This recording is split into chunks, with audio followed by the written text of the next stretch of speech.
So here we have a Lenny. Say hi, Lenny. Now Lenny is going to be our specimen for examination when we tell you about the digestive system. So let's start. Lenny, take a bite of that burger for me. Delicious. Lenny just consumed a whole bunch of fibers, proteins, and lipids. So what we are watching now is Lenny 1 eating his meal. Right now he's chewing on his food, his teeth are grinding on the meal, his tongue is swirling it around, and juices of saliva are being secreted in his mouth. All of this is being done in Lenny's mouth to make the food smaller and in the form of a bolus. Lenny's mouth is actually an incredible piece of nature because his mouth has features that allow him to digest food efficiently, such as special ridges for friction, mucous membranes, and lips, but most importantly, Lenny can start digesting his carbohydrates now by the use of amylase in saliva. This amylase is secreted by 3 pairs of salivary glands. Ooh, something is about to happen. Lenny is about to swallow his food. Lenny is now swallowing his food. The food passes the uvula in bolus form to go into the pharynx and then down the esophagus in a peristaltic motion. Lenny's food is now about to experience the majority of chemical digestion and absorption, but we can't use this Lenny to explain it. So let's bring in his clone, Lenny 2. Say hi, Lenny 2. Okay. Now we can see the rest of digestion with an internal view. Let's go for a scan, Lenny 2. Now Lenny 2 has eaten the same things as his clone, and now we'll check what happens after the esophagus.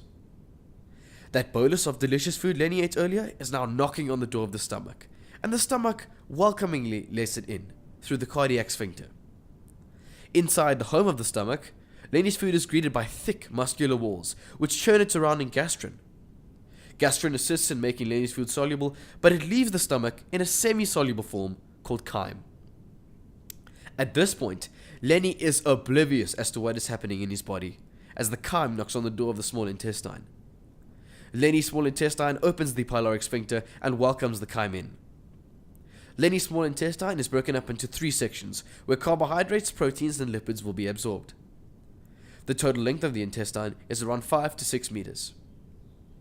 The first one, the duodenum, is where the burger chyme is met with bile and pancreatic juice from the gallbladder and pancreas, respectively. And the other sections, the jejunum and ileum, serve general purposes of the organ.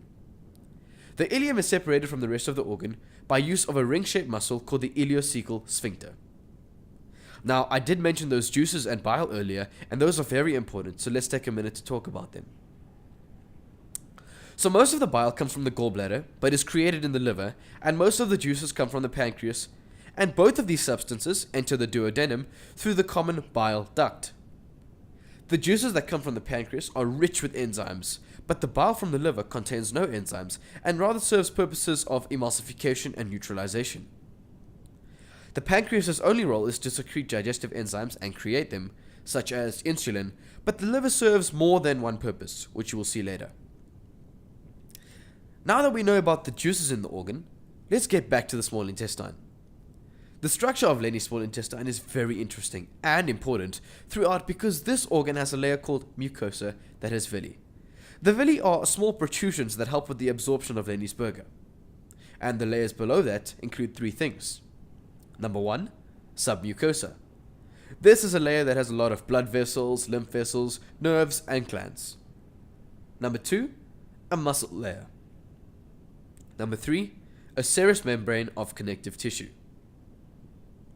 Now, all of these things that we have mentioned, the structure and juices allow for digestion, and here is where the main parts of our burger are absorbed. So, carbohydrates are turned into glucose by the use of pancreatic amylase, maltase, sucrase, and lactase, and once this is done, they are absorbed into blood. Proteins are turned into amino acids by the use of pepsin, renin, and trypsin, and when they are absorbed.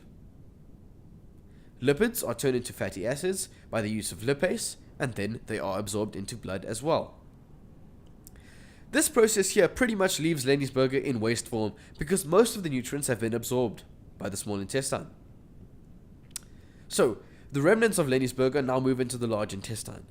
There's no sphincter in between these two because that happened in the third section of the small intestine. The substances that entered moved through the first section, the cecum. Lenny's appendix is also attached to this part here. Now, what actually happens in the large intestine? Well, the digestion of Lenny's burger is nearly done, but what still needs to be done is the absorption of water and vitamins, which is done here. That mainly happens in the largest part of the large intestine, the colon. And that was now the final part of absorption. And now every single nutrient in that burger is in blood. All the carbs, proteins, lipids, water, vitamins, etc. are ready to go around the body. But before the nutrients can travel all over the body, they have to be checked. They have to go through the liver. So the nutrients come into the liver via the hepatic portal vein, and then a number of things occur. Glucose is turned into glycogen and fat. Toxins that have been absorbed are cleansed. These are things such as like alcohol. Excess amino acids are turned into glucose and urea, and vitamins are stored. Now, once the nutrients have gone through the various processes in the liver releases the good nutrients into the hepatic veins to go all over the body, and releases the urea, so the bad nutrients, to the kidneys.